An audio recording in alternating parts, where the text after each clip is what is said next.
The papers sat crisp and white on the passenger seat beside me, still warm from the notary's stamp. My daughter Linda stood in the driveway of Evergreen Meadows, waving with that tight smile she'd perfected since marrying Derek, the one that never reached her eyes. She thought she'd dropped off her inconvenient mother at a nursing home for good. What she didn't know was that in the 47 minutes since she'd driven away, I'd already made 3 phone calls that would change everything. The house she'd been planning to claim, the one she'd told her husband was practically theirs already, had just been sold to a cash buyer for $412,000. If you're watching right now, drop your city or country in the comments. I want to see how far this story is reaching around the world. And don't forget to subscribe, because this story only gets better. The deed that proved ownership sat in my purse the entire drive, and she never once asked to see it. Linda had been so confident that morning when she picked me up.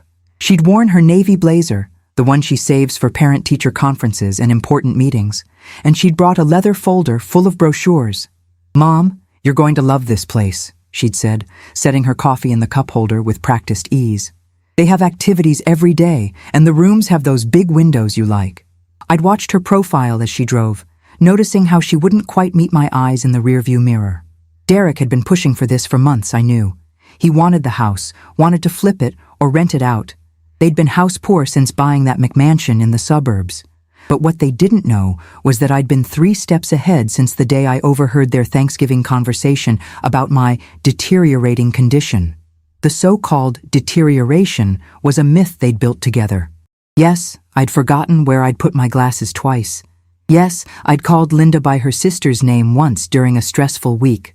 But my mind was sharp as ever. Sharp enough to recognize when my own daughter was gathering evidence against me like a prosecutor building a case. I'd found the notebook in her purse 2 months ago when she'd left it at my house during Sunday dinner. Page after page of dated entries. Mom left stove on, March 10th. Mom couldn't remember neighbor's name, March 18th. Half of them were exaggerations, the other half were outright lies. That was when I knew I needed to act, not react. The deed to my house, the house I'd paid off in 1998, was in my name alone. My lawyer Margaret had been frank with me during our first secret meeting. "Eleanor, if they're documenting incidents to establish incompetence, you need documentation of your own," she'd said, sliding a business card across her desk. The card belonged to Dr. Patricia Chen, a geriatric psychiatrist who specialized in competency evaluations. I'd gone through 6 hours of testing. Memory assessments, cognitive batteries, practical problem-solving scenarios. Dr.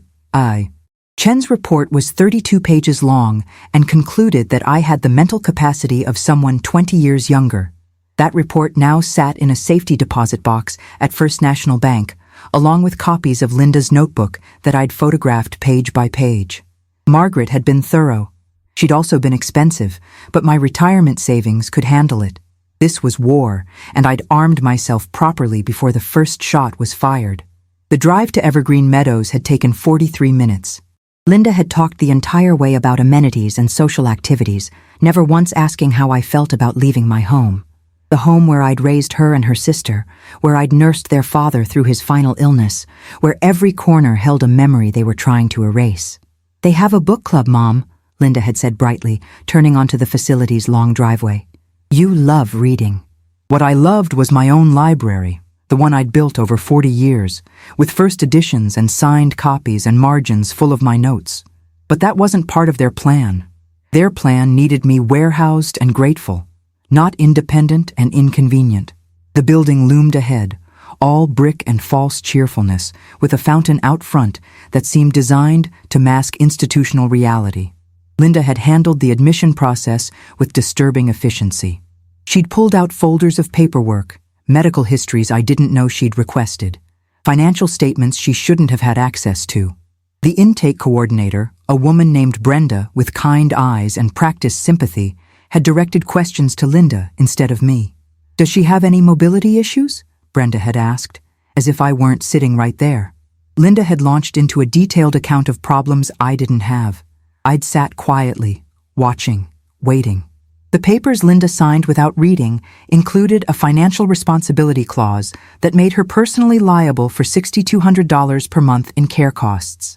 Margaret had warned me those would come. The papers Linda didn't sign were the ones about power of attorney, because I'd never granted her that privilege. That oversight was about to cost her everything she'd schemed for. The room they showed me was small and sterile, with cream-colored walls and furniture bolted to the floor. Linda had gushed over the private bathroom and the view of the courtyard, where elderly residents shuffled along supervised walking paths.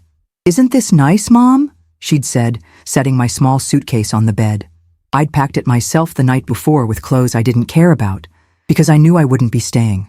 I'd nodded, playing the confused old woman they expected. "When can I go home?" I'd asked, letting my voice quaver slightly. Linda had exchanged a look with Brenda, a look that said, "See, I told you." "This is home now, Mom," Linda had said gently, as if explaining to a child. She'd hugged me, and I'd smelled her perfume, the expensive one Derek had given her for Christmas. Then she'd left, promising to visit on Sunday with the grandkids. I'd waited exactly 12 minutes after Linda's car disappeared down the driveway. Then I'd pressed the call button and told Brenda I'd changed my mind. "I'm checking myself out," I'd said, my voice clear and firm, the quaver gone. Brenda had started to protest, started to say something about Linda's wishes, but I'd cut her off. "I'm 73 years old, not 93, and I came here voluntarily. Unless you have a court order declaring me incompetent, which you don't, I'm leaving." I'd pulled out my phone and called Margaret. She'd been waiting for this call. Within 20 minutes, she'd faxed over documentation of my competency evaluation and a letter threatening legal action if they tried to detain me. Brenda had gone pale. The facility's administrator had been called. By the time the dust settled, I was in an Uber heading home, and Linda still thought I was tucked safely away. The house looked exactly as I'd left it that morning.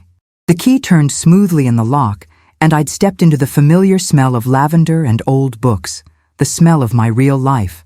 But I hadn't come home to stay. I'd come home to execute the plan Margaret and I had been preparing for 6 weeks. The first call went to Richard Morrison, the cash buyer Margaret had lined up. "Mrs. Patterson, are you ready to proceed?" he'd asked. Richard was a developer, someone Margaret had worked with before, someone who could close fast and wouldn't ask unnecessary questions. "I'm ready," I'd told him. "How quickly can we do this?" His answer had been music to my ears. "I can have the money wired by 3 o'clock. We'll sign at 4. It was 1:15. The house that Linda thought she'd inherit was about to vanish from her future. The second call went to my granddaughter Sophie, Linda's 19-year-old daughter who was away at college. Sophie was the only family member I still trusted, the only one who'd questioned her mother's plan to institutionalize me. "Grandma, what's happening?" Sophie had asked when she picked up. I told her everything, the notebook, the competency evaluation, the sale that was about to close. There'd been a long silence on the other end. Then Sophie had said the words I'd been hoping to hear. "What do you need me to do?" I'd needed her to be my witness, to document everything in case Linda tried to claim fraud or manipulation later. Sophie had driven 3 hours from Austin without hesitation. She'd walked into my house at 2:30, hugged me tight, and said, "Let's make sure everything's documented." She'd started filming on her phone, timestamp visible, me explaining my actions clearly and competently for the record. The third call had been to my locksmith Jerry, who'd been changing locks on my doors for 25 years. "Jerry, I need you to rekey my house today. Not tomorrow, today." He'd heard the urgency in my voice and hadn't asked questions. "I can be there by 5:30, Eleanor," he'd said. That would be cutting it close, but it would work. I'd needed the locks changed before Linda discovered what I'd done, before she could use the spare key she didn't know I knew she'd had copied. Every piece of the plan was clicking into place like tumbler locks opening. The timing had to be perfect. I'd had one window of opportunity, these few hours while Linda thought I was sedated and settling in, while Derek was at work and couldn't interfere. Margaret had warned me, "Eleanor, once you start this, there's no going back. You'll be burning bridges." I'd looked her in the eye and said, "Good. Some bridges need to burn." Margaret arrived at 3:45 with Richard Morrison and a mobile notary named Helen Costa. We'd spread the paperwork across my dining room table, the one I'd refinished myself 30 years ago, the one Linda had already promised to Derek's sister. Sophie had filmed everything, me reading through each page of the sales contract, asking clarifying questions, demonstrating clear understanding of every clause. The sale price was $412,000, about $30,000 below market value, but Richard was paying cash and closing immediately. That discount was worth the certainty.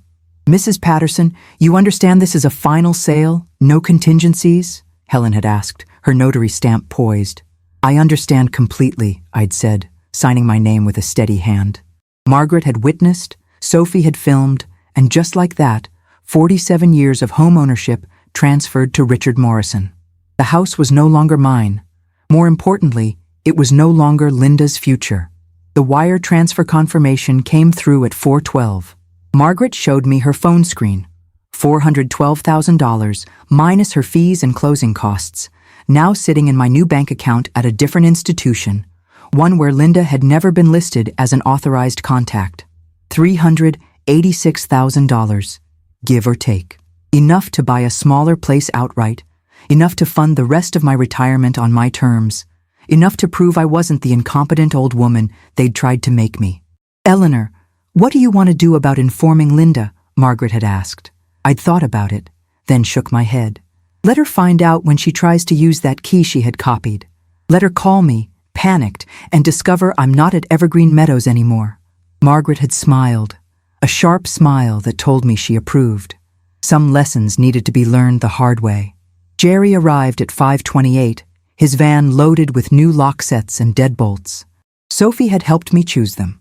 Commercial-grade Schlegel locks, the kind that couldn't be picked easily, the kind that sent a message. "You want the works, Eleanor?" Jerry had asked, examining my doors. "The works," I'd confirmed.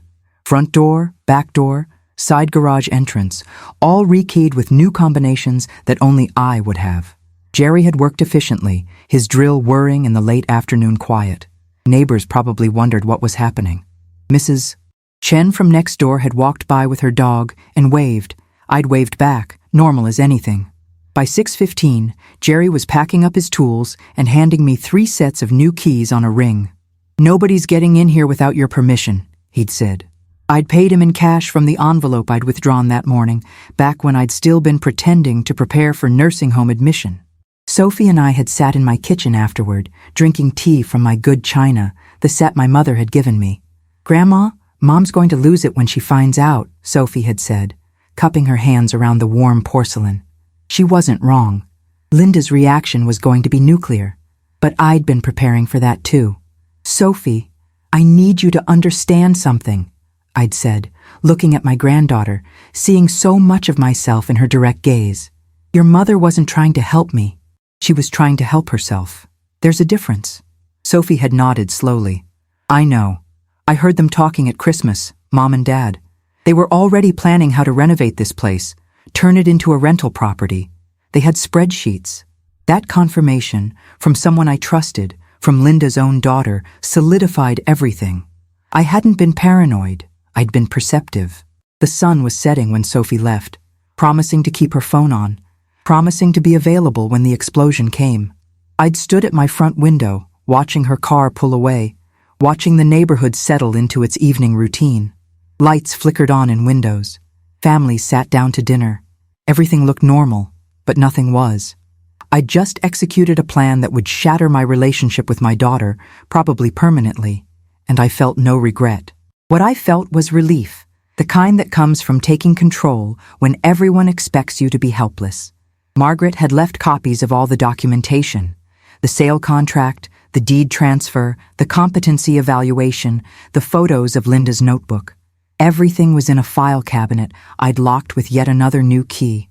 Let Linda try to claim I was manipulated or confused. The evidence said otherwise. I'd made myself dinner that night, a simple pasta with the pesto I'd frozen in the fall from my garden basil. My garden, not Linda's, not Derek's. Mine. I'd eaten slowly, tasting every bite, aware that this might be my last peaceful meal for a while. My phone had sat silent on the table. It was only a matter of time. Linda would call Evergreen Meadows to check on me. Maybe that evening, maybe the next morning. Brenda would tell her I'd checked myself out. Linda would panic, would call my home number and my cell, would probably drive over to check. She'd try her copied key and find it useless. The new locks would stop her at the threshold of the home she'd thought she'd already claimed. That moment, that exact moment when she realized I'd outmaneuvered her, was what I was waiting for. Not with joy, not with cruelty, but with the cold satisfaction of justice served. The call came at 8:37 that evening. Linda's name lit up my phone screen. I'd let it ring 3 times before answering, keeping my voice neutral. Hello? There'd been a pause, then Linda's voice, confused and irritated. Mom, what's going on? Evergreen called and said you checked yourself out. Where are you? I'd taken a sip of water before responding. I'm at home, Linda. My home. Another pause, longer this time. What do you mean you're at home? Mom, we talked about this. You need care. You need... I'd cut her off. What I need, Linda, is for my daughter to stop lying about my competence so she can steal my house. Silence. Dead, shocked silence. Then, Mom, what are you talking about? I would never... But her voice had that edge to it that tells she only got when caught. She knew exactly what I was talking about. I found your notebook, I'd said, each word deliberate and clear. The one where you documented false incidents to build a case for my incompetence. March 10th, I supposedly left the stove on. I was at the dentist that day, Linda. March 18th, I couldn't remember the neighbor's name. You mean Tom Harrison, who I've known for 30 years? I was testing you that day, seeing if you'd correct your own lie. I'd heard her breathing quicken on the other end. Mom, you're confused. You're misremembering. She'd started, but I'd steamrolled over her protest. I'm not confused. I have a 32-page competency evaluation from Dr. Patricia Chen that says I'm sharper than most 50-year-olds. I also have photographs of every page of your notebook. Margaret has copies. Sophie has copies. Try again. The silence that followed was different. It was the silence of someone realizing their scheme had collapsed. Sophie? Linda's voice had gone sharp. What does Sophie have to do with this? I'd smiled, though she couldn't see it. Your daughter has more integrity than you do. She witnessed everything today. Filmed it, actually, with timestamps and clear audio. She watched me sell the house, Linda. The house you've been planning to claim. I'd heard a crash on her end, something dropping or being thrown. You sold the house? Linda's voice had climbed an octave. You can't sell the house. Mom, that's our... She'd stopped herself, but too late. Your what? I'd asked quietly. Your inheritance? Your retirement plan? Your investment property? Linda had tried to recover. It's your home, Mom. You can't just sell your home. You need that equity for care, for... I'd laughed then, a short, bitter sound. I have plenty for care. On my terms. At a place I choose. If I choose. Derek had grabbed the phone then. I'd heard the fumbling transfer, then his voice, trying for reasonable, landing on patronizing. Eleanor, let's all calm down and talk about this rationally. I'd waited, letting him think he had control. Linda's been under a lot of stress, he'd continued. Maybe some misunderstandings happened, but this affects the whole family. That house has been in your family for decades. You can't just sell it to a stranger without consulting anyone. The entitlement in his voice had been breathtaking. Derek, I'd said, my voice cold. The house was in my name only. Not joint tenancy, not with transfer on death provisions. Mine. I consulted the only person whose opinion mattered. Myself. The sale closed at 4 o'clock this afternoon. The buyer has the deed. This conversation is a courtesy, not a negotiation. I'd heard him say something to Linda, his hand probably over the receiver, but not well enough. I'd caught the words lawyer and reverse this. You can call any lawyer you want, I'd said, making it clear I'd heard him. Margaret Feinstein will be happy to provide copies of all documentation, the competency evaluation showing I'm mentally sound, the evidence of your wife's fabricated notebook, the dated photographs proving systematic planning, video evidence of today's transaction showing me completely lucid and in control. Go ahead, contest the sale. You'll lose, and you'll spend thousands in legal fees losing. I'd let that sink in for a moment. Here's what's going to happen now. I'm going to live my life. You're going to explain to your friends why you tried to institutionalize a competent woman to steal her assets. And Linda's going to think about why her own daughter chose to help me instead of her. I'd hung up then, not waiting for a response, and immediately blocked both their numbers. The first battle was over. The war was just beginning. I'd poured myself a small glass of wine after that call, my hands perfectly steady. The house settled around me with its familiar creaks and sighs. I'd walked through each room, touching surfaces, remembering. This was my last night here, though Linda didn't know that yet. Richard Morrison had included a clause in our contract. I could remain in the house for 60 days rent-free while I arranged new living accommodations. 60 days to sort 47 years of possessions? 60 days to plan my next move? 60 days of peace before I walked away on my terms. Margaret had found me a perfect condo, a 2-bedroom unit in a secure building downtown, close to the library and the park. First-floor corner unit, 900 square feet, priced at $195,000. I'd already made an offer. That would leave me nearly $200,000 in liquid assets, properly invested, plus my retirement income. More than enough. The doorbell had rung at 9:43. I'd checked the peephole and seen Linda standing there, Derek behind her, both their faces hard with anger. I hadn't opened the door. "Go away, Linda," I'd called through the solid wood. "Mom, open this door right now," Linda had demanded. "We need to talk about this." I'd almost laughed. "We have nothing to talk about. The house is sold. You should leave before I call the police for trespassing." Derek had stepped forward then. "Eleanor, you're not thinking clearly. We're trying to help you." His voice had carried that edge men use when they expect compliance. "I'm thinking perfectly clearly," I'd responded. Clear enough to recognize that my daughter documented false evidence of dementia. Clear enough to sell my own property. Clear enough to know when I'm being manipulated. "Now leave, or I'm calling 911. I'd held my phone up to the peephole so they could see it. They'd stood there for another minute, arguing with each other in furious whispers, before finally stalking back to their car. Sleep had come surprisingly easily that night. I'd expected anxiety, guilt, maybe regret. Instead, I'd felt the deep relaxation of someone who'd carried a heavy burden and finally set it down. My bedroom had never seemed more comfortable, my own bed more welcoming. I'd woken at 7, made coffee, and checked my phone. 17 missed calls from Linda's number, 12 from Derek's, 3 from my younger daughter Patricia, who lived in Oregon and rarely called. Linda must have recruited her sister for support. I'd called Patricia back first. "Mom, what the hell is happening?" Patricia had asked without preamble. "Linda called me at midnight crying, saying you've sold the house and you're having a breakdown." I'd explained everything calmly, factually. There'd been a long silence when I finished. Then Patricia had said, "Jesus, Mom, Linda actually did that? The notebook thing?" Her voice had carried shock, but also something else. Belief. She'd always known her older sister had a calculating streak. "She did," I'd confirmed. "I have proof. Sophie witnessed everything yesterday." Patricia had exhaled slowly. "Sophie helped you?" There'd been approval in her tone. "Good for her. God, Mom, I'm sorry. I haven't been around enough to see what was happening." Patricia had always been the less involved daughter, busy with her own life across the country, checking in at holidays and birthdays. "You couldn't have known," I'd told her. "Linda was careful.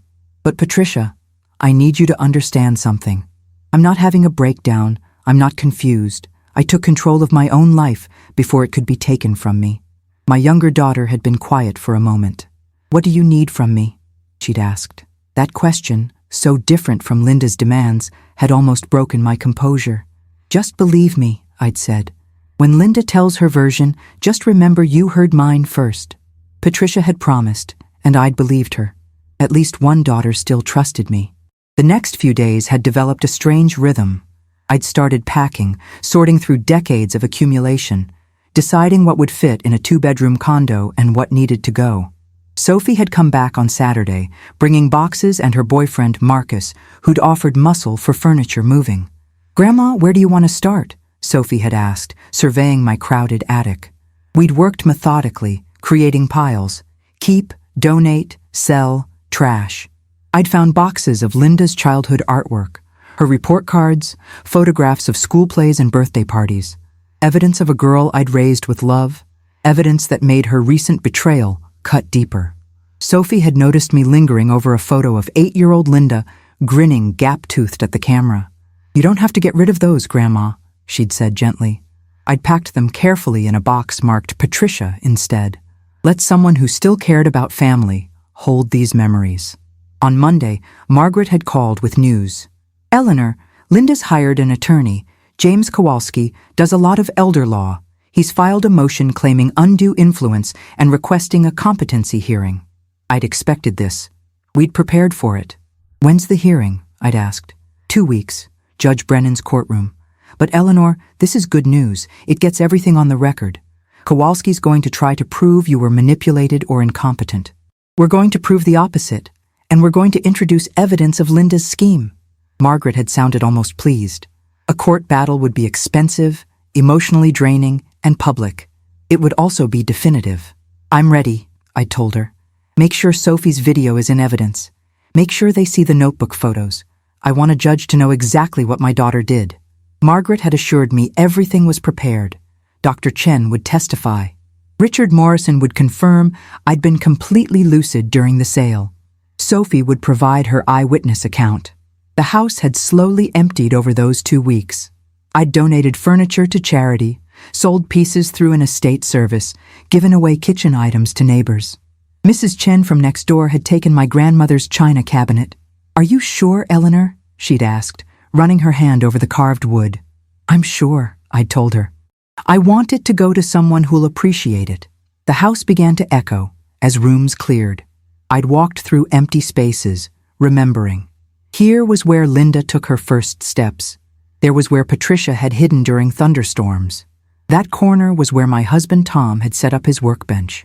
47 years of life being systematically packed and dispersed. It should have felt like loss. Instead, it felt like shedding skin, like becoming something new. The walls didn't hold me anymore. Neither did the memories. I was letting them go, one box at a time. The competency hearing arrived on a Thursday morning in late November. I dressed carefully in a navy suit, professional but not stiff, paired with the pearl earrings Tom had given me for our 30th anniversary. Margaret had met me at the courthouse, her briefcase stuffed with documentation. Remember, she'd coached. Stay calm, answer directly. Don't elaborate unless asked. The judge needs to see the woman from Dr. Chen's evaluation, not an angry mother. I'd nodded, understanding. Linda and Derek were already in the courtroom when we entered, sitting with James Kowalski, a silver-haired man in an expensive suit. Linda had looked thinner, stressed. She'd glanced at me once, then away. Derek had stared straight ahead. Sophie sat on our side of the courtroom, her video equipment organized in a bag, ready to present evidence. Patricia had flown in and sat beside her niece, moral support embodied. The bailiff had called us to order. Judge Brennan, a woman in her 60s with sharp eyes, had taken the bench. Kowalski had presented his case first, arguing that I'd been unduly influenced to sell my home, that I'd shown signs of declining competence, that the sale should be voided and conservatorship established. He'd called Linda to testify. She'd taken the stand looking composed, but her hands had trembled slightly. Mrs. Patterson, please describe your mother's condition in the months before the sale, Kowalski had prompted. Linda had launched into a recitation of incidents, forgotten appointments, repeated questions, confusion about dates. It had been a practiced speech. And what prompted you to seek residential care for your mother? Kowalski had asked. I was worried about her safety, Linda had said, her voice catching. Living alone, at her age, with memory issues. I only wanted what was best for her. She'd looked toward me then, her eyes pleading. That look might have worked once. Not anymore. Not after everything I knew. Margaret's cross-examination had been surgical. Mrs. Patterson, you documented these incidents of forgetfulness in a notebook, correct? Linda had hesitated. Yes, to track her decline. Margaret had approached the bench. Your Honor, I'd like to introduce Exhibit C, photographs of Mrs. Patterson's notebook. The judge had examined them, then looked at Linda. Margaret had continued. Mrs. Patterson, on March 10th, you wrote that your mother left the stove on. Where was your mother that day? Linda had looked confused. At home, I assume. Margaret had smiled thinly. Actually, she was at the dentist. Dr. Raymond's office confirmed the appointment. Would you like to revise your testimony? The courtroom had gone very quiet. Linda's face had paled. I must have gotten the date wrong, she'd stammered. Margaret had methodically gone through 6 other entries, each one contradicted by evidence, calendar appointments, credit card receipts, witness statements. By the time Margaret finished, Linda's credibility was shredded. Dr. Chen had testified next, methodical and unshakable. She'd walked the judge through my evaluation, explaining each test, each score, each conclusion. In my professional opinion, Mrs. Patterson has full testamentary capacity and the ability to make informed decisions about her property and care, Dr. Chen had stated clearly. Her cognitive function is well above average for her age. She demonstrated excellent memory, problem-solving skills, and judgment. Kowalski had tried to shake her testimony, suggesting I'd been coached or that one evaluation wasn't conclusive. Dr. Chen had remained calm. I've conducted over 2,000 competency evaluations in my career, Mr. Kowalski. Mrs. Patterson's results were unambiguous. She's not only competent, she's exceptionally sharp. The judge had taken notes, her expression thoughtful. Richard Morrison had testified about the sale, confirming I'd been completely lucid, had asked intelligent questions, had negotiated terms skillfully. She drove a harder bargain than most sellers I deal with, he'd said with a slight smile. Then Sophie had taken the stand, young and earnest and unshakable. Margaret had played portions of the video Sophie filmed, me reading through the contract, asking detailed questions, explaining my reasoning in clear, coherent sentences.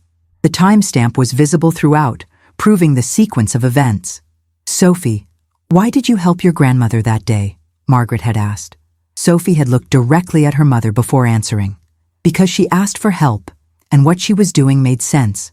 My mom was trying to put Grandma in a nursing home so she could take the house. Grandma was protecting herself. Linda had made a small sound, quickly stifled. Sophie had continued, I love my mom, but what she was doing was wrong. Grandma's not incompetent. She's just not doing what Mom wants.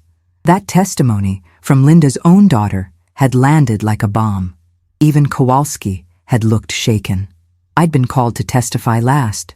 The walk to the witness stand had felt long, every eye in the courtroom on me.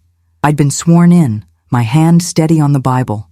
Margaret had started with gentle questions, my age, my health, my living situation.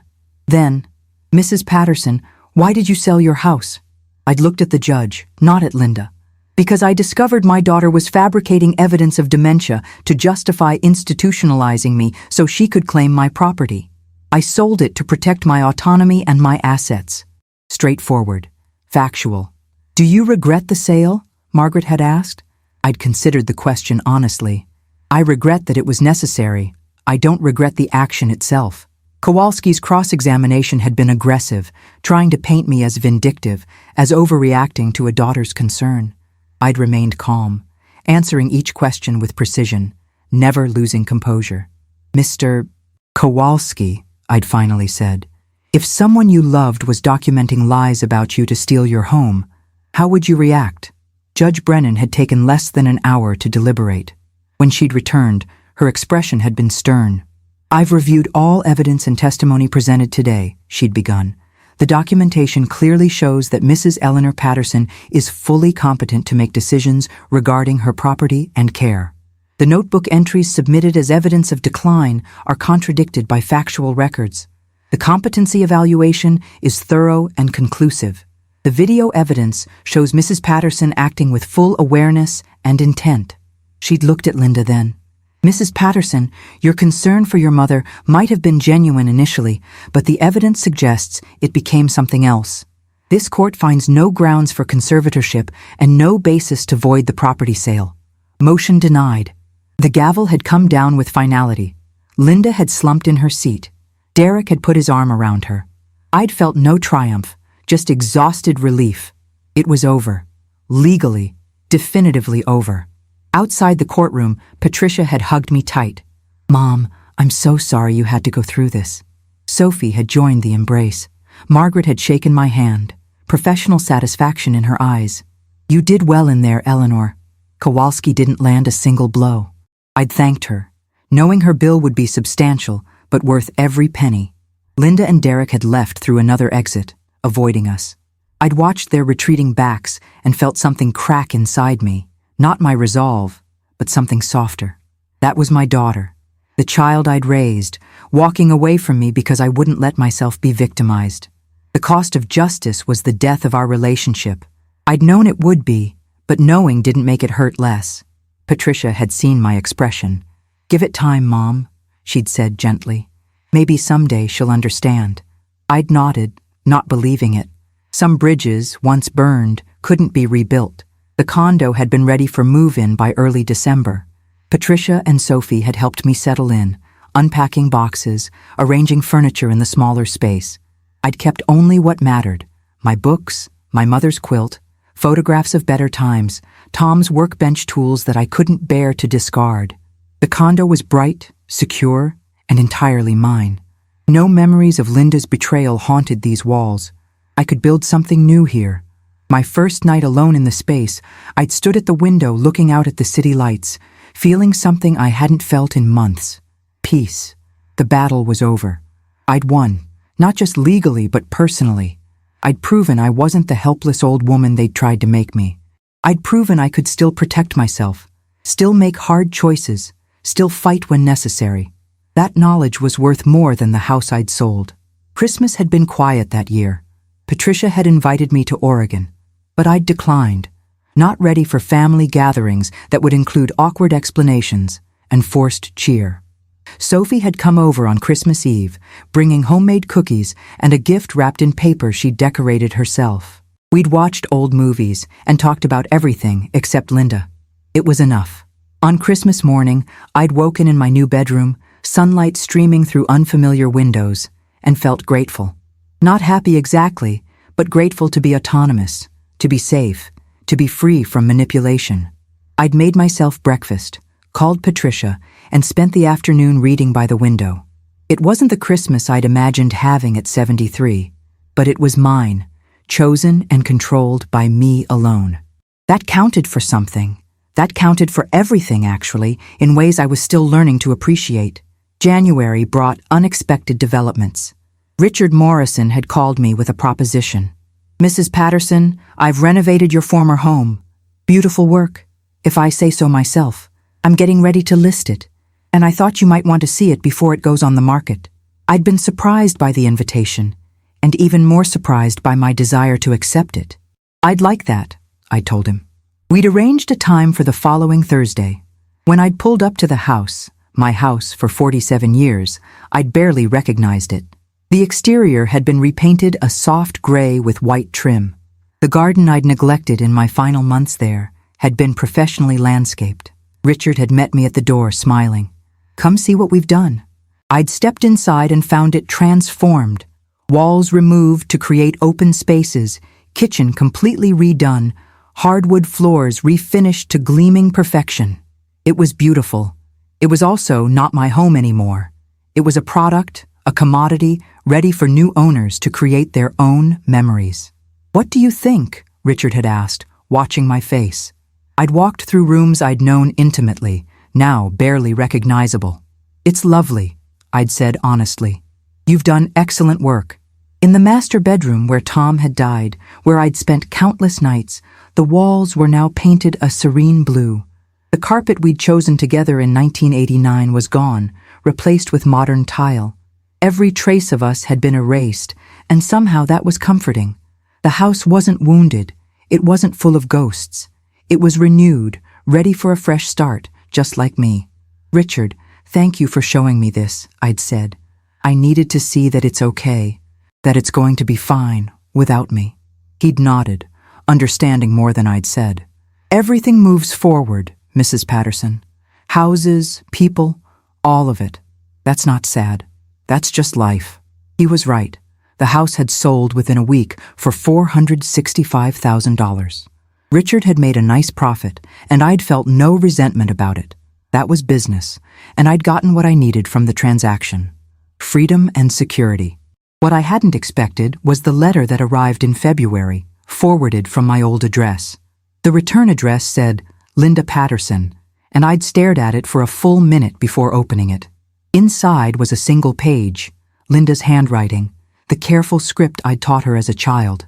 "Mom, I don't expect forgiveness," it began.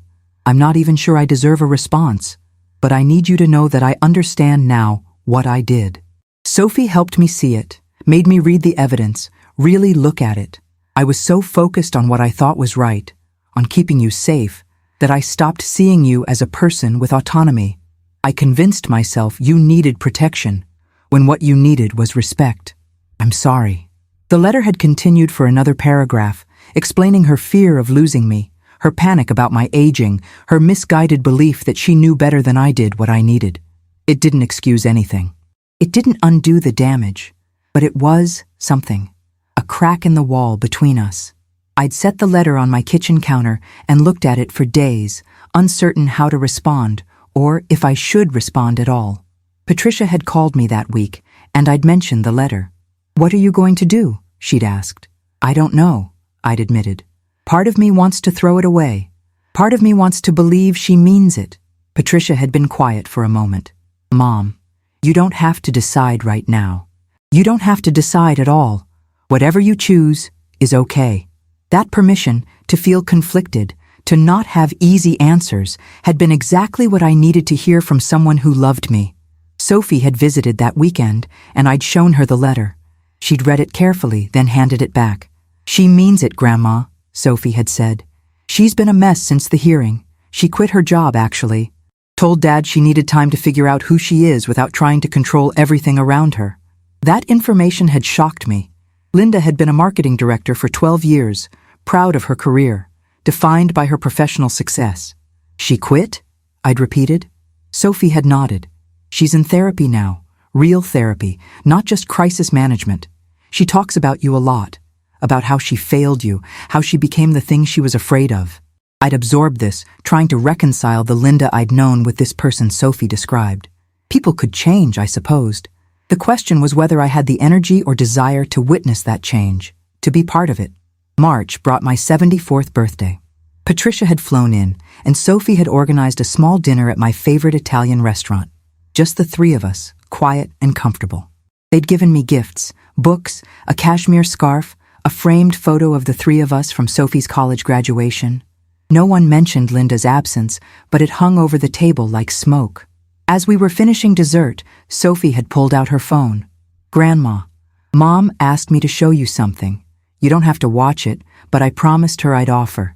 She'd turned the screen toward me. It was a video message, Linda's face filling the frame. She'd looked older, tired, but also somehow softer. "Mom, happy birthday," she'd said to the camera.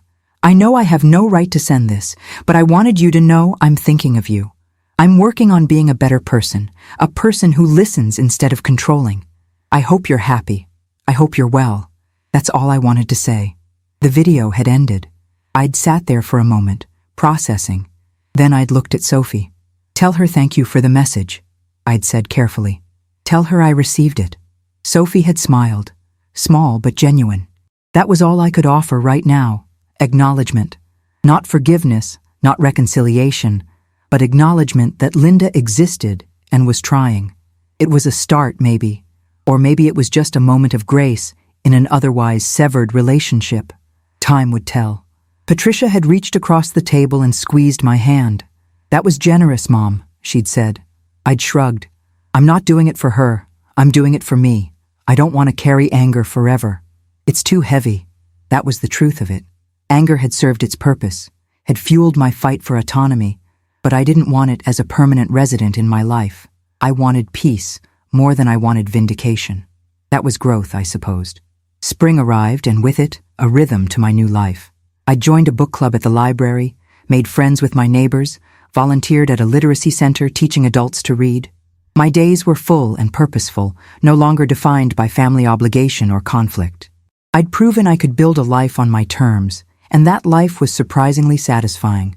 The money from the house sale sat in careful investments, generating enough income to supplement my retirement checks. I wasn't wealthy, but I was secure, and security was its own form of wealth. Mrs. Chen, my former neighbor, would visit sometimes, bringing news from the old neighborhood. "That young couple bought your house," she'd told me in April. "They have a baby. You should see them, Eleanor. So happy." I'd smiled, genuinely pleased. The house was loved again. That mattered. In May, Sophie had graduated from college. The ceremony was outdoors, hundreds of graduates in caps and gowns, families cheering from the stands. I'd sat with Patricia, watching Sophie cross the stage to receive her diploma. Linda and Derek were there too, sitting several rows away. We hadn't spoken, hadn't acknowledged each other beyond a brief nod. Sophie had invited us all to a celebratory dinner afterward, hopeful that we could be civil for her sake. I'd almost declined, not ready for that forced proximity. But Sophie had asked so little of me, had given so much, that I'd agreed. The restaurant she'd chosen was casual, a barbecue place with picnic tables and loud music. We'd sat at opposite ends of a long table, Linda and Derek on one side, Patricia and I on the other, Sophie in the middle trying to bridge an unbridgeable gap. It was awkward and painful and necessary, I supposed, this acknowledgement that we were still family, however broken. Linda had tried to catch my eye several times during dinner, but I'd focused on my food, on Patricia's conversation, on anything else. Toward the end of the meal, Sophie had stood up, glass in hand. "I want to thank everyone for being here," she'd said. "This hasn't been an easy year for our family, but you're all here, and that means something." She'd looked at me, then at her mother. "I love you both. I want you both in my life. I'm not asking anyone to forget or pretend things are fine. I'm just asking for this, for moments like this where we can be in the same room and celebrate something good." Her eyes had been bright with tears. Linda had started to speak, but Sophie had shaken her head. "Not today, Mom. Today we just exist together. That's enough." And it had been enough. Barely, but enough. I'd left shortly after, exhausted from the effort of maintaining composure. Summer brought a heat wave and with it, an unexpected visitor. I'd been reading on my balcony when the doorman had called up. "Mrs. Patterson, you have a visitor. Linda Patterson. Should I send her up?" My first instinct was to say no, to maintain the boundaries I'd established. But something, maybe curiosity, maybe exhaustion from holding grudges, made me say yes. 3 minutes later, Linda was standing at my door, looking uncertain in a way I'd never seen before. "Mom, I know I shouldn't just show up," she'd said, "but I've been trying for months to figure out how to reach you, and I keep failing. Can we talk? Just for a few minutes?" I'd stepped aside, letting her in. She'd looked around my condo, taking in the space I'd created, the life I'd built. "It's nice here," she'd said. "It suits you." I gestured to the couch and we'd sat, careful space between us. "I've been in therapy for 6 months," Linda had started, her hands twisting in her lap.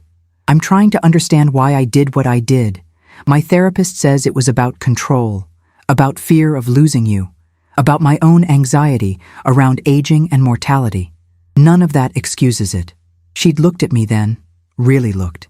"You were right about everything. The notebook, the planning, all of it. I convinced myself I was helping you when I was really just helping myself feel less scared." Tears had started down her face. "I took away your agency because I couldn't face my own fear, and I lost you in the process."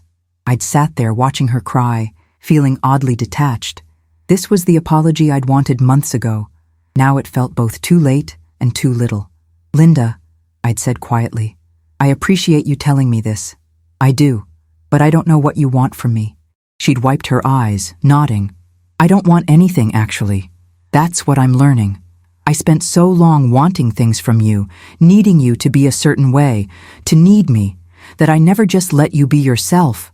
She'd taken a shaky breath. "I came here to tell you that I understand if you never forgive me. I understand if you don't want a relationship. I'm working on accepting that the consequences of my actions include losing my mother. That's on me." She'd stood up then, preparing to leave. Something in me had shifted. Maybe it was the fact that she wasn't asking for anything. Maybe it was just that I was tired of being angry. "Linda, wait," I'd said. She'd turned, hope and fear mixed on her face. "I'm not ready to forgive you. I might never be ready, but I'm willing to try talking. Slowly, with boundaries. Sophie can facilitate if you want." The hope in her eyes had been almost painful to see. We'd started meeting once a month after that, always in neutral locations, always with clear time limits, coffee shops, park benches, library courtyards, short conversations about safe topics, books we'd read, movies we'd seen, Sophie's new job. We'd avoided the past, avoided anything heavy. It was superficial and careful, and the best we could do. By September, We'd progressed to discussing slightly deeper things. Her therapy insights, my volunteering work, even occasionally a memory from when she was young. I'd learned that Derek had taken a job in another city, and she wasn't sure if she'd follow him. Their marriage had been strained by everything that happened. I think we enabled each other's worst traits, Linda had said during one of our meetings. He encouraged my controlling behavior, and I enabled his entitlement. We're trying to figure out if there's anything healthy underneath all that. I'd listened without offering advice. That wasn't my role anymore. October had brought an unexpected, full-circle moment. Mrs. Chen had called me with news that the young couple who bought my old house was having a yard sale. "They're selling some of the things the previous owner left behind," she'd said. "I thought you might want to know. There are some items in the garage that looked like they might have been yours." I'd driven over, curious about what might have been overlooked in my moving process. The yard was full of tables covered with household items, furniture, and tools. In the back, I'd found a box of Tom's things, his old fishing rods, a tackle box, some hand tools I'd thought I'd donated. The young woman running the sale had seen me looking. "Are you interested in those? The previous owner left them. We don't fish, so we thought someone might use them." I'd smiled. The previous owner was me, actually. I sold this house last year. Her eyes had widened in recognition. "Mrs. Patterson? Oh my goodness, Richard told us about you, how you sold to him so quickly. These are yours then. Please take them. We should have tried to find you." She'd seemed genuinely distressed at the oversight. I'd looked at the fishing rods, Tom's initials carved in the handles, and made a decision. "Actually, do you know any kids in the neighborhood who might want to learn to fish?" The woman had thought for a moment. "The family 3 doors down has a son, maybe 10 or 11. I've seen him at the creek sometimes." I'd handed her $20. "Please give these to them and keep the change for your little one." I gestured to the baby playing nearby. She'd thanked me, confused but pleased. As I'd driven away, I'd felt something settle inside me. Tom's things would be used, would create new memories for a new family. That was how it should be. Holding on to everything from the past left no room for anyone's future. November marked a year since the competency hearing. I'd been in my condo for nearly that long, and it had become home in ways I hadn't expected. Sophie had gotten engaged to Marcus, the boyfriend who'd helped me move. They'd told the family together at Patricia's house, where we'd gathered for an early Thanksgiving. Linda had been there, separate but present, still navigating the careful distance between us. When Sophie had shown us the ring, I'd been genuinely happy for her. Linda had cried, joy mixed with sadness, I suspected, that she and I couldn't share this moment as we once might have. After dinner, Sophie had pulled us both aside. "I want you both at my wedding," she'd said firmly. "I want you both involved. I'm not asking you to be best friends, but I need you to figure out how to be in the same room without tension. Can you do that for me?" Linda and I had looked at each other, really looked at each other, for the first time in months. "We can try," I'd said finally. Linda had nodded agreement. For Sophie, we can try.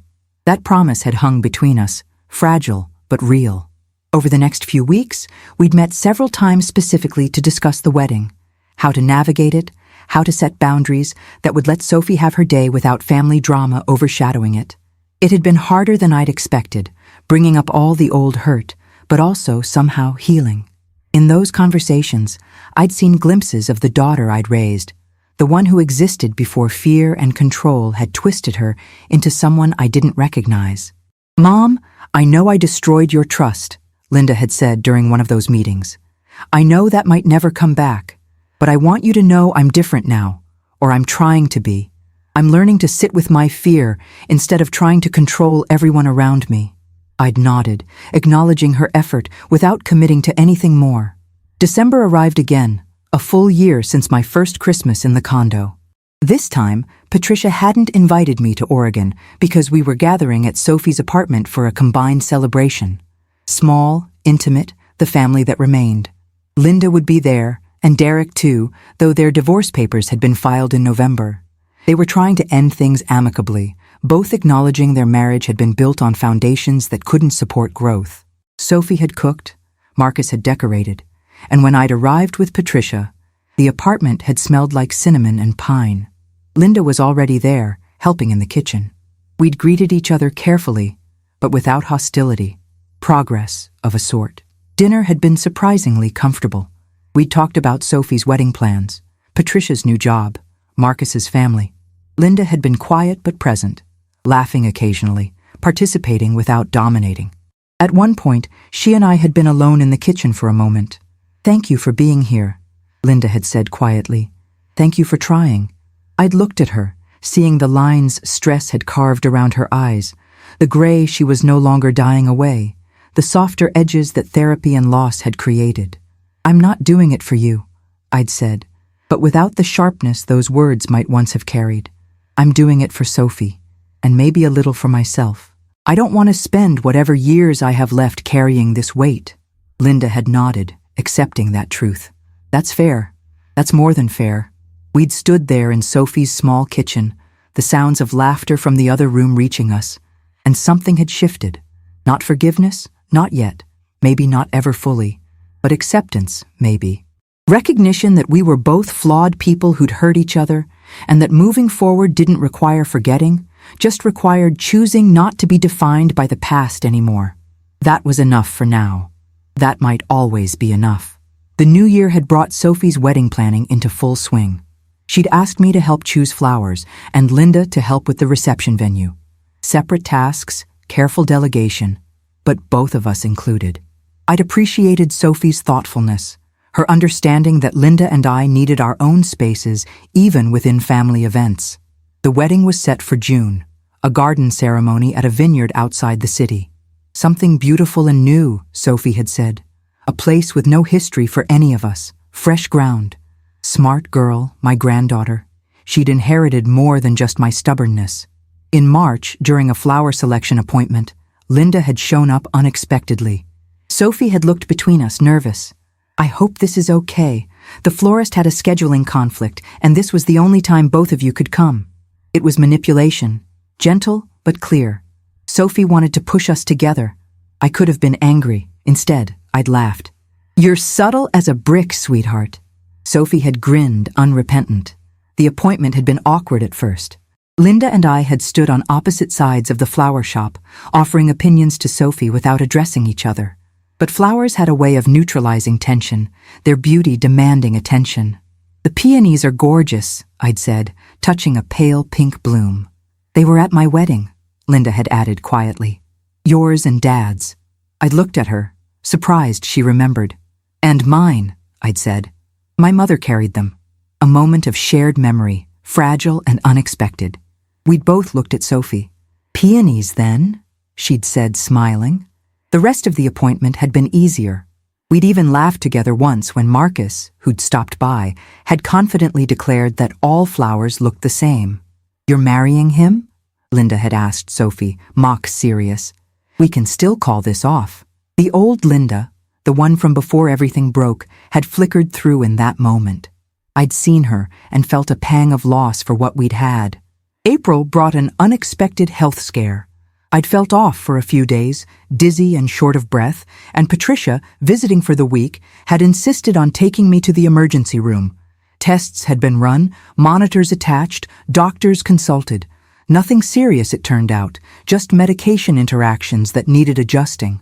But I'd been kept overnight for observation. Sophie had come immediately. Patricia had stayed by my bedside. And Linda, informed by Sophie, had shown up at 8 in the evening with coffee and worry etched on her face. "Mom, are you okay?" "Sophie said you were in the ER." I'd been surprised by the intensity of her concern, the genuine fear in her eyes. "I'm fine. Just getting old, apparently." I'd tried to make light of it. Linda had sat down heavily in the chair beside Patricia. "You scared me," she'd said simply. "I thought—" She'd stopped herself, but I knew what she'd thought. The same thing I'd thought lying there waiting for test results. Mortality wasn't abstract anymore. That night, with Patricia gone to get food and Sophie taking a call in the hall, Linda and I had been alone in my hospital room. The beeping of monitors had filled the silence between us. "Mom, I need to say something," Linda had started. When Sophie called, my first thought wasn't about the house or the past or any of it. It was just terror that I'd lost you without ever making things right. She'd leaned forward, elbows on her knees. "I can't fix what I did. I know that. But I need you to know that I see it now, all of it, how badly I failed you. And if something had happened tonight, before I could tell you that, I don't know how I'd live with that." Her voice had broken. I'd watched her struggle for composure, this daughter who'd hurt me so badly, who was trying so hard to be different. "Linda," I'd said quietly, and she'd looked up. "I hear you. I see you trying. That matters." We'd talked then, really talked, for the first time in over a year, about her therapy, about what she was learning about herself, about the fear that had driven her actions, about my anger, my hurt, my own role in our dynamic. I'd admitted things I hadn't wanted to examine, how I'd sometimes used her love for me as leverage, how I'd played my daughters against each other subtly over the years, how I wasn't blameless in the dysfunction of our family. "I didn't give you the tools to have a healthy relationship with my aging," I'd told her. "I expected you to read my mind, to know what I needed without me communicating it. And when you tried to help in your way, I pushed you away instead of explaining what would actually be helpful." Linda had listened, tears on her face. "We both messed up," she'd said finally. "Maybe we can both do better." It wasn't forgiveness, not completely, but it was understanding, and that was something. I'd been discharged the next morning with adjusted medication and instructions to follow up with my doctor. Linda had driven me home, Patricia in the back seat. We'd stopped for lunch at a diner, the three of us, and it had felt almost normal. Almost like before, but different too, built on harder truths and clearer boundaries. "I'm not going to be someone you need to take care of," I'd told Linda over coffee. "I'm going to make my own decisions, even if they're not what you choose. But I can promise to communicate those decisions instead of shutting you out." Linda had nodded. "And I'm going to work on accepting those decisions without trying to control them, even when I'm scared." It was a new contract between us, terms we could both live with. Patricia had watched us both with cautious hope. "Look at you two," she'd said. "Actual communication. Who would have thought?" The joke had broken the remaining tension, and we'd all laughed. Sophie's wedding day arrived in June, warm and perfect, with the kind of golden light that made everything look blessed. The vineyard was stunning, rows of grapevines stretching toward hills in the distance, the ceremony site set under an arch of flowers. Linda and I had gotten ready in separate cottages, as planned, but when it was time for photos, Sophie had insisted on one with both of us. "My mom and my grandma," she'd said firmly, "the women who raised me." We'd stood on either side of her, not touching, but present, and smiled for the camera. That photo would capture something true. A family broken and partially mended, scarred but surviving, held together by a young woman wise enough to love us both without requiring us to be perfect. The ceremony had been beautiful. Marcus had cried.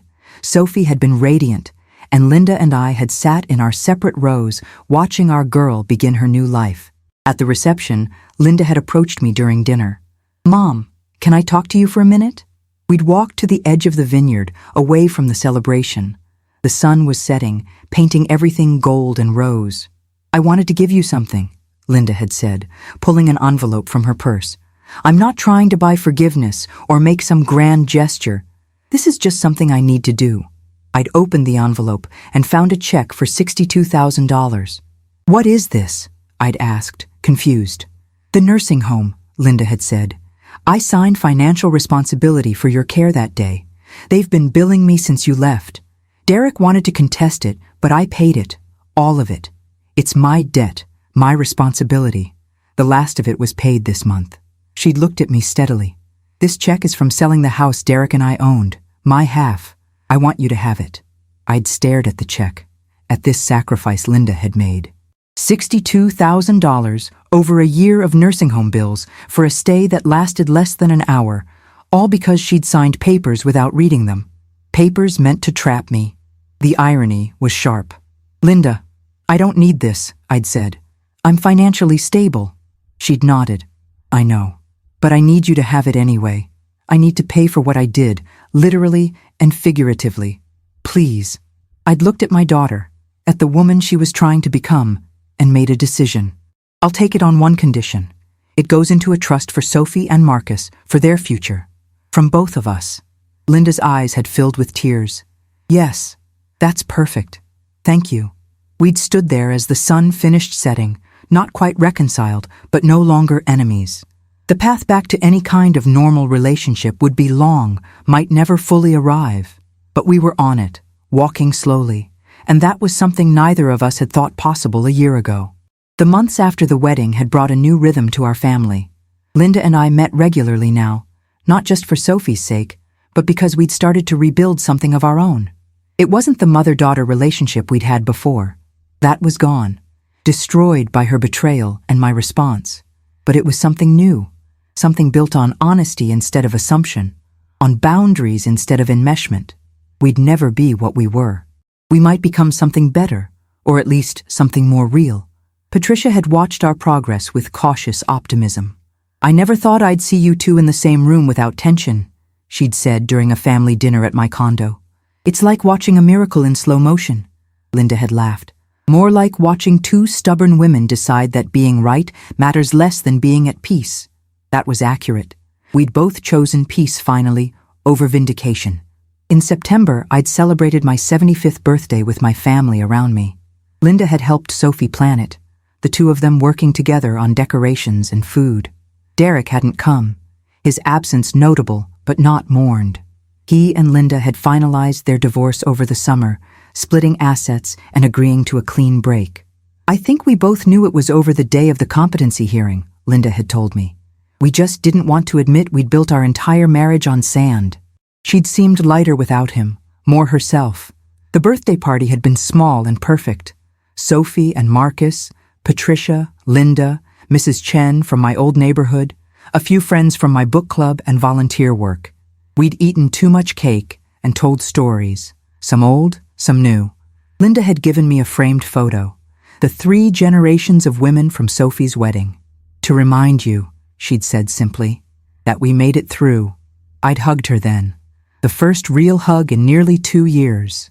She'd held on tight, and I'd let her. As fall arrived, bringing cooler weather and shorter days, I'd found myself reflecting on everything that had happened. 2 years since Linda had tried to institutionalize me. 2 years since I'd sold the house and fought for my autonomy. So much had changed, had broken and been partially repaired. I'd learned things about myself I hadn't wanted to know, that I could be ruthless when threatened, that I could sever relationships when necessary, that survival sometimes required hard choices. But I'd also learned that I was stronger than I'd thought, more capable of standing alone, more able to build a life on my own terms. The Eleanor who'd been driven to Evergreen Meadows that day wouldn't recognize the Eleanor who existed now. That woman had been afraid, reactive, defensive. This woman was secure, proactive, at peace with the choices she'd made and the consequences that followed. Growth, it turned out, didn't stop at 73 or 75 or any age. It just kept happening. One afternoon in October, I'd driven past my old house without planning to. The young family had made it a home, toys in the yard, a swing set installed, window boxes full of autumn flowers. I'd pulled over and looked at it for a long time, this place that had held my entire adult life until I'd sold it to save myself. The for sale sign was long gone. Someone else's dreams lived there now, and I was okay with that. More than okay, actually.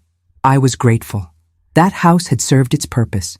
It had sheltered me, held my memories, and ultimately funded my freedom. I'd protected it by releasing it, saved myself by letting go. The paradox made me smile. Everything I'd fought to control, I'd had to surrender. Everything I'd tried to hold on to, I'd had to release. And in the losing, I'd won something more valuable than property or pride. I'd won myself back. That was worth every painful step of the journey. Sophie had announced her pregnancy in November, calling each of us separately to share the news. I'd cried, overwhelmed by joy and the strange passage of time. "You're going to be a great-grandmother," Sophie had said, laughing at my tears. How does that feel? It felt like continuity, like hope, like proof that life moved forward regardless of the pain along the way. When she'd called Linda with the news, they'd FaceTimed me into the conversation. The 3 of us had cried together, 3 generations of women who'd survived family dysfunction and come out still connected, if differently than before. "This baby's going to have one complicated family tree," Sophie had joked through tears. "But so much love." Complicated, messy, hard-won love. That was the truth of it.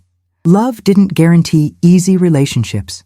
Sometimes love meant fighting, separating, protecting yourself. Sometimes it meant finding a way back after trust was shattered. Sometimes it just meant showing up, again and again, even when it was hard. Linda and I had gone to Sophie's first ultrasound appointment together, at Sophie's request. We'd sat in the waiting room, making awkward small talk, both nervous for different reasons. When they'd called Sophie back, she'd insisted we come too. We'd watched the screen as the technician found the heartbeat, a rapid flutter that filled the room. Sophie had gripped both our hands, and in that moment, we were united by something bigger than our history. This new life, this continuation, this hope. That's our great-granddaughter or grandson, Linda had whispered. Our family goes on. I'd nodded, unable to speak past the lump in my throat. Later, over lunch, Linda had said something that surprised me. Mom, I want to be a different kind of grandmother than I was a daughter. I want to support Sophie's choices, even when they scare me. I want to learn from my mistakes. I'd looked at her and saw the determination there, the genuine desire to break patterns. Then you will, I'd said simply. Christmas that year was at Patricia's house in Oregon. All of us had flown in. Me, Linda, Sophie, and Marcus. Patricia had decorated excessively, determined to create new traditions, new memories untainted by past pain. We'd cooked together, all of us in the kitchen, navigating around each other with surprising ease. Linda and I had even worked side by side on the stuffing, our hands occasionally bumping, the contact no longer fraught with tension.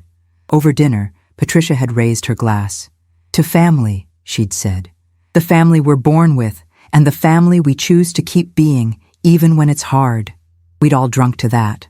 Later, Linda had found me alone on the back porch, looking at the stars. Mom, I have something for you, she'd said, handing me a small box. Inside was a key. To my new apartment, she'd explained. In case you ever need anything, or just want to visit, the door's always open. I'd held that key, feeling its weight, understanding what it represented. Trust, rebuilt slowly over 2 years of hard work. Thank you, I'd said, pocketing it. That means more than you know. Linda had sat beside me, both of us looking at the winter sky. We made it through, she'd said quietly. Somehow, we made it through. And we had, scarred and changed, but we had survived. The new year brought Sophie's baby shower, which Linda and I had planned together. It had been our first real collaboration since before everything fell apart, and it had tested our newfound peace. We'd disagreed about themes, about guest lists, about food, but we'd worked through it, compromising, listening to each other, remembering that this wasn't about us. The shower had been beautiful, held at a botanical garden with spring flowers blooming everywhere. Sophie had been 7 months pregnant, glowing with happiness and anticipation. She'd opened gifts surrounded by friends and family, including Derek, surprisingly, who'd come to support his daughter. He and Linda had been cordial, but distant. He'd nodded at me once, acknowledgement without engagement. I'd returned the gesture. Some wounds didn't heal. They just stopped bleeding. That was enough. Sophie's joy had been the center of everything, as it should be. And for those few hours, our complicated history had receded into background noise. In March, Linda had asked if we could meet for coffee, just the two of us. I'd agreed, curious about what she needed to discuss. We'd sat in our usual cafe, the one we'd been meeting at for months, where the barista knew our orders by heart. Mom, my therapist thinks I'm ready to stop weekly sessions, Linda had begun. Move to monthly check-ins. She says I've done the work, made real changes. She'd looked at me then, vulnerable in a way she rarely allowed. But I wanted to ask you something first. Do you see changes in me? Real ones? Or am I fooling myself? I'd considered the question seriously, because she deserved honesty. I see someone who listens now instead of assuming she knows best. Someone who asks questions instead of making decisions for others. Someone who sits with discomfort instead of trying to control it away. Yes, Linda, I see real changes. Relief had washed over her face. Thank you, she'd whispered. Sophie had gone into labor on a Tuesday afternoon in late April. Marcus had called all of us, panic and excitement in his voice. Linda and I had driven to the hospital separately, but arrived within minutes of each other. Patricia had caught a red-eye from Oregon and arrived 4 hours later. We'd waited together, the three of us, in a space that felt suspended outside time. Linda had paced. I'd read the same magazine page 12 times without absorbing a word. Patricia had made terrible coffee runs. At 2 a.m, Marcus had emerged, exhausted and elated. "It's a girl," he'd said. 7 pounds, 4 ounces, everyone's healthy. Sophie wants to see you all. We'd followed him down the hallway, our footsteps echoing in the quiet hospital. Sophie had been in the bed, sweaty and radiant, holding a tiny bundle wrapped in pink. "Meet Eleanor Patricia Chen," she'd announced. Ellie for short. The baby had Linda's nose, Sophie's chin, and was named for Patricia and me. I'd started crying, overwhelmed by the honor and the hope this represented. Holding baby Ellie for the first time had been transcendent. She'd been so small, so perfect, so completely unaware of the complicated family she'd been born into. Her tiny hand had wrapped around my finger, and I'd felt something shift in my chest. This was what mattered. Not houses or betrayals or legal battles. This. New life, new chances, new beginnings. Linda had stood beside me, looking at her granddaughter with tears streaming down her face. "She's perfect," Linda had whispered. "She's hope," I'd responded. "She's proof that families can survive anything." Linda had nodded, understanding running deeper than words. We'd stood there together, grandmother and great-grandmother, connected by this tiny person who represented our future. Whatever remained broken between us seemed less important in the presence of someone so new, someone who would never know the version of us that had been at war. She'd only know the version that had found peace. The months that followed had been full of baby visits, sleepless nights for Sophie and Marcus, and joy that permeated everything. Linda and I had fallen into a routine of helping out, coordinating our schedules so Sophie always had support, but never felt overwhelmed. We'd learned to work together as a team, putting aside our differences for practical purposes that gradually became genuine cooperation. One afternoon, while Sophie napped and Marcus was at work, Linda and I had found ourselves both trying to soothe a fussy Ellie. "Here, try this," Linda had said, showing me a technique her mother had taught her, one I'd forgotten I'd taught her years ago. We'd rocked the baby together, our movements synchronized, until Ellie had finally settled. "We're not bad at this," Linda had said with a small smile. "We never were," I'd replied. "We just forgot how to do it together for a while." That acknowledgement had hung between us, healing in its simplicity. By summer, I'd been in my condo for nearly 3 years. It had become completely home, filled with memories of this new chapter of my life. I'd hosted book club meetings, dinner parties with my volunteer friends, regular family gatherings. The space that had once felt like an exile now felt like a choice, a good one. I'd run into Richard Morrison at the grocery store in July. "Mrs. Patterson," he'd greeted me warmly. "How are you?" We'd chatted about his business, my life, the passage of time. "You know," he'd said, "that transaction we did, the house sale, that was one of the most memorable of my career. Not because of the property, but because of you. You taught me something about courage that day." I'd been surprised. "What's that?" He'd smiled. "That sometimes the bravest thing you can do is let go of what you love to save yourself. Most people can't do that. They hold on until there's nothing left." His words had stayed with me for days afterward. Sophie had asked Linda and me to babysit together one Saturday evening, her first night out since Ellie's birth. We'd both arrived at Sophie's house nervous about managing a baby together without her there as buffer. But the evening had gone smoothly. We'd fed Ellie, changed her, played with her, put her to bed. Sitting in Sophie's living room afterward, both of us exhausted, Linda had said something unexpected. "Mom, I need to tell you something I've never said properly. I'm sorry. Not just for the nursing home and the house, but for all of it. For every time I tried to control you instead of respect you. For every time I thought I knew better. For becoming someone who valued property over people. I'm genuinely, deeply sorry." The apology settled between us, complete and unadorned. "I forgive you," I'd said, and realized I meant it, not forgetting, not erasing, but truly forgiving. The weight I'd been carrying for 3 years lifted. Linda had cried then, relieved and grateful, and I'd held her while she wept. Forgiveness hadn't fixed everything. We still had difficult moments, still triggered each other's old wounds occasionally. But something fundamental had shifted. We were building something new from the ruins of what had been destroyed, and that new thing was stronger for having been broken and repaired. In September, on what would have been Tom's 83rd birthday, Linda had suggested we visit his grave together. We'd brought flowers, stood side by side looking at the headstone. "I think Dad would be proud of us," Linda had said, "for fighting our way back to each other." I'd thought about that. Tom had been a peacemaker, someone who believed in second chances. "Maybe," I'd agreed, "or maybe he's up there shaking his head at how stubborn we both are." Linda had laughed, a real laugh, the kind I hadn't heard from her in years. "Probably that," she'd said. We'd stood there a while longer, remembering him, grateful for the foundation he'd helped build that had somehow survived everything we'd thrown at it. October brought my 76th birthday, and with it, a surprise party organized by Linda and Sophie together.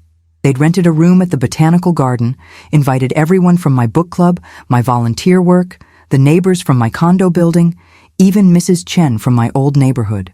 Patricia had flown in with her new boyfriend. Derek had not been invited, a boundary Linda had set firmly. The party had been perfect, full of people who'd become important in this new life I'd built. During the toasts, Linda had stood up. "My mom taught me a lot of things growing up," she'd said. "How to read, how to cook, how to be strong. But the most important thing she taught me 3 years ago. She taught me that you're never too old to fight for yourself, to demand respect, to refuse to be diminished. Mom, you saved yourself, and in doing so, you saved me too. Happy birthday." The room had applauded, but I'd only seen Linda, my complicated, flawed, changed daughter, offering me something precious, public acknowledgement of my strength. Sophie had announced her second pregnancy in November, surprising everyone with the timing. "Irish twins," she'd joked. "Ellie will have a sibling 10 months apart. We're either brave or crazy." Linda and I had looked at each other, thinking the same thing. More babysitting, more chaos, more joy. "You're brave," I'd told Sophie. "And we're here to help." The pregnancy had been easier than the first, Sophie more confident, knowing what to expect. She'd asked if Linda and I would both be at the birth again. "I want Ellie to have what I had," she'd said.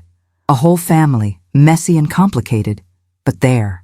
We'd promised we would be, and I'd marveled at how Sophie had been the one to keep us all together, to insist on connection even when it was hard. She'd inherited the best of both Linda and me, Linda's determination and my stubbornness, but with a wisdom and grace neither of us had possessed at her age. She'd been the real hero of this story, the bridge that refused to burn. Christmas found us all at my condo, a reversal of years past. I'd wanted to host, to show them the life I'd built in this space, to prove it was enough. We'd decorated together, Linda stringing lights while I directed from the couch, my arthritis acting up in the cold weather. Sophie had brought Ellie, now crawling and getting into everything. Patricia had managed the kitchen, preparing our traditional recipes with Marcus's help. It had been chaotic and loud and perfect. During dinner, I'd looked around the table at my family. 2 daughters, 1 granddaughter, her husband, their baby, soon to be 2 babies. This was what I'd fought for, even when I hadn't known it. Not the house, not the money, not even the principal. This, the right to be myself and still be connected to the people I loved. The right to have boundaries and still have relationships. The right to be old without being diminished. That was worth everything it had cost. After everyone had left, Linda had stayed to help clean up. We'd worked in comfortable silence, the kind that comes from years of practice and recent peace. "Mom," she'd said as we finished the dishes, "I was thinking, Sophie's going to need help when the new baby comes. What if we set up a schedule? Alternate days or something so she's not overwhelmed."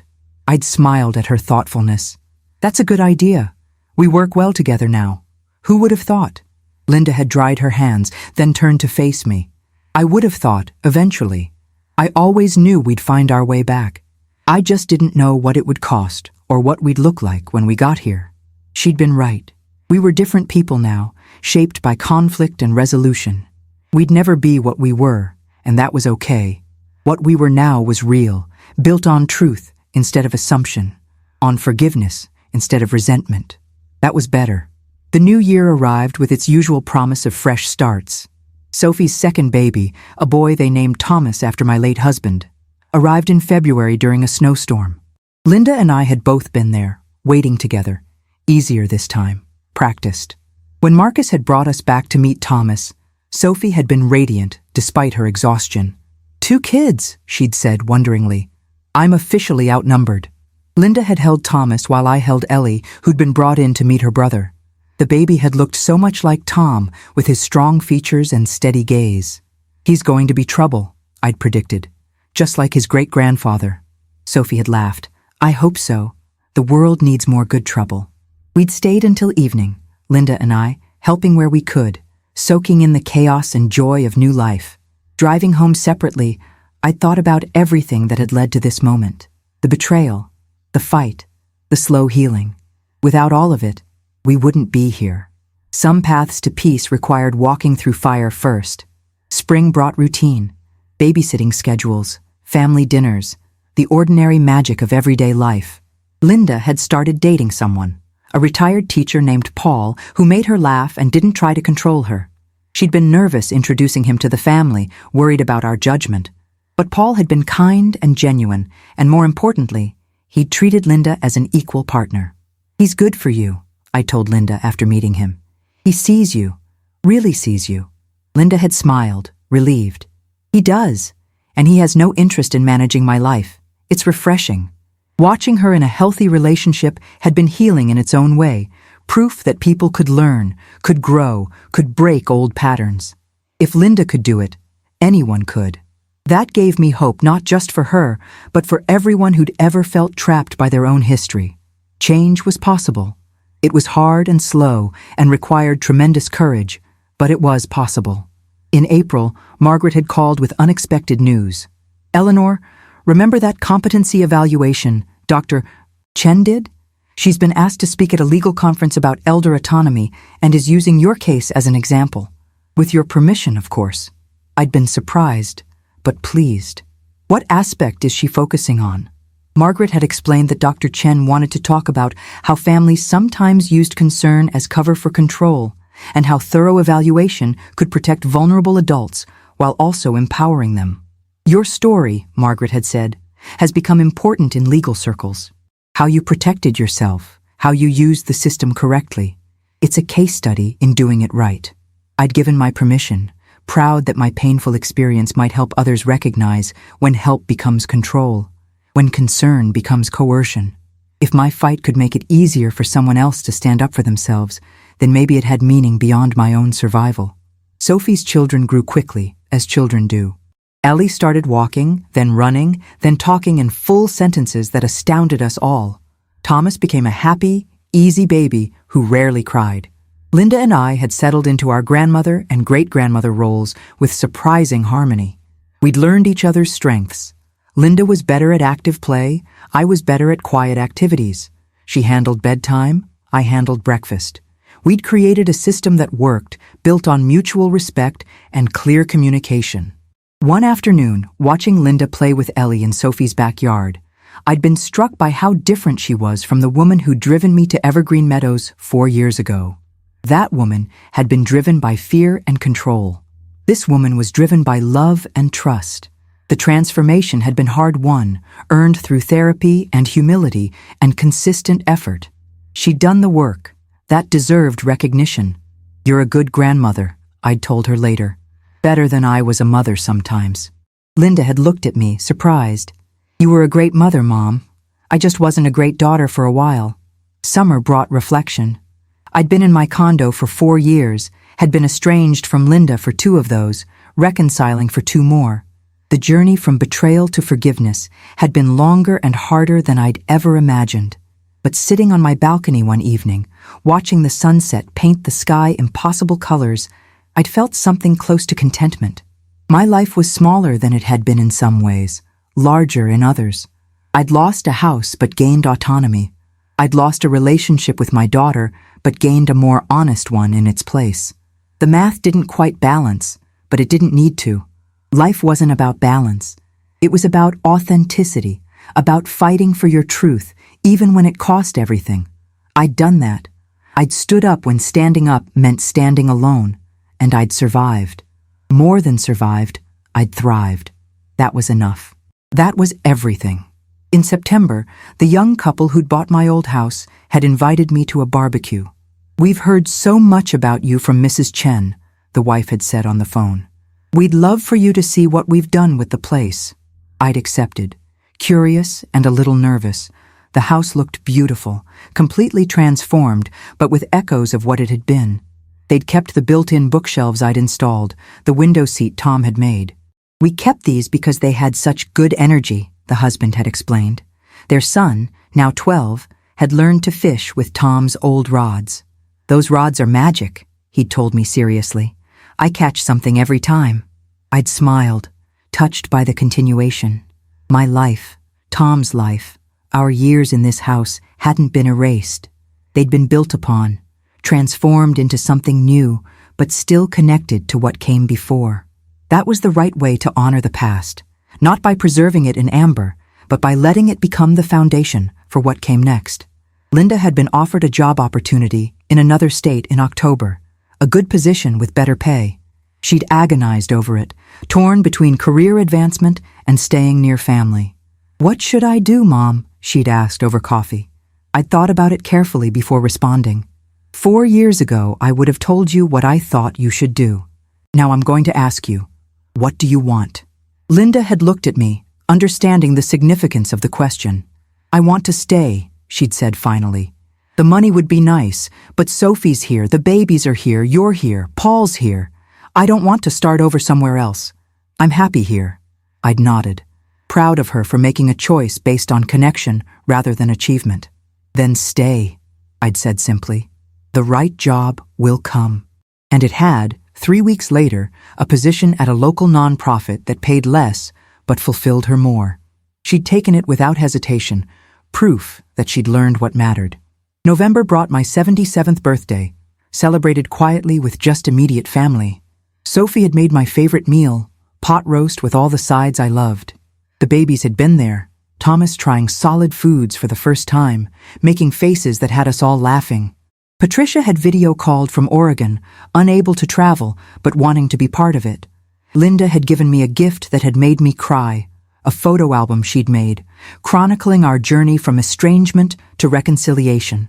Pictures from Sophie's wedding, from the babies' births, from holidays, and ordinary moments. The last page had a photo of the two of us from the previous week, arms around each other, genuinely smiling. Under it, Linda had written, "We made it through. Love, your daughter." I'd hugged her then, holding tight, grateful for the long, painful road that had led us here. "Thank you," I'd whispered, "for not giving up on us."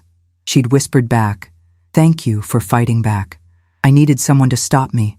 I'm glad it was you." December arrived, and with it, preparations for another Christmas. This year, we'd decided to split the holiday, Christmas Eve at Linda's new apartment, Christmas Day at Patricia's house, where she'd be visiting from Oregon. The arrangement worked for everyone, a compromise that felt natural rather than forced. On Christmas Eve, Linda's apartment had been cozy and warm, decorated simply but beautifully. Paul had been there, fitting seamlessly into our family dynamic. We'd exchanged gifts, eaten too much, played with the babies. At one point, I'd found myself alone with Linda in her kitchen. "This is nice," I'd said, gesturing to the apartment, to the life she'd built. "You've done well for yourself." Linda had smiled. I had to lose everything to figure out what mattered. Not the best method, but it worked. We'd laughed together, the kind of laugh that comes from shared pain, transformed into shared wisdom. "At least we're both stubborn," I'd said. "We don't give up easily, even on each other." Linda had raised her glass. "To stubborn women," she'd toasted. "May they save us all." As the year ended, I'd found myself taking stock in the way people do when they're aware of their own mortality. I was 77, healthy, but not invincible. The years ahead were uncertain, but I'd done what I'd needed to do. I'd fought for my autonomy and won. I'd severed a toxic relationship and rebuilt it into something healthier. I'd proven to myself and everyone else that age didn't mean helplessness, that being someone's mother didn't mean surrendering your right to self-determination. The house I'd sold for $412,000 had bought me more than financial security. It had bought me freedom, dignity, and the ability to demand respect. Every dollar had been worth it. Every painful moment of the fight had been necessary. Standing up for yourself always was, even when the cost seemed unbearably high. Especially then, actually, because that was when it mattered most. That was when you discovered what you were made of. On New Year's Eve, Sophie had hosted a small gathering. Just family, just us. At midnight, we'd raised glasses of champagne, even the babies held by their parents for the toast. To family, Patricia had said. The family we've become. We'd all drunk to that, aware of the journey it had taken to get here. Linda had caught my eye across the room and smiled, a smile full of understanding and hard-won peace. I'd smiled back, acknowledging everything unsaid between us. 4 years ago, I'd sold a house to save myself. In the process, I'd lost and then rebuilt relationships, discovered strength I didn't know I had, learned that fighting for yourself was sometimes the most loving thing you could do. The deed I'd carried in my purse that day had been paper and ink, but what it represented was immeasurable. Proof of ownership, proof of autonomy, proof that I was still the author of my own life. That truth had been worth everything. It would always be worth everything, because dignity isn't negotiable and self-respect isn't optional. Those were the lessons I'd learned, the ones I'd passed to Ellie and Thomas when they were old enough. Stand up for yourself, fight when you must, forgive when you can, and never ever let anyone make you small, no matter how much they claim to love you.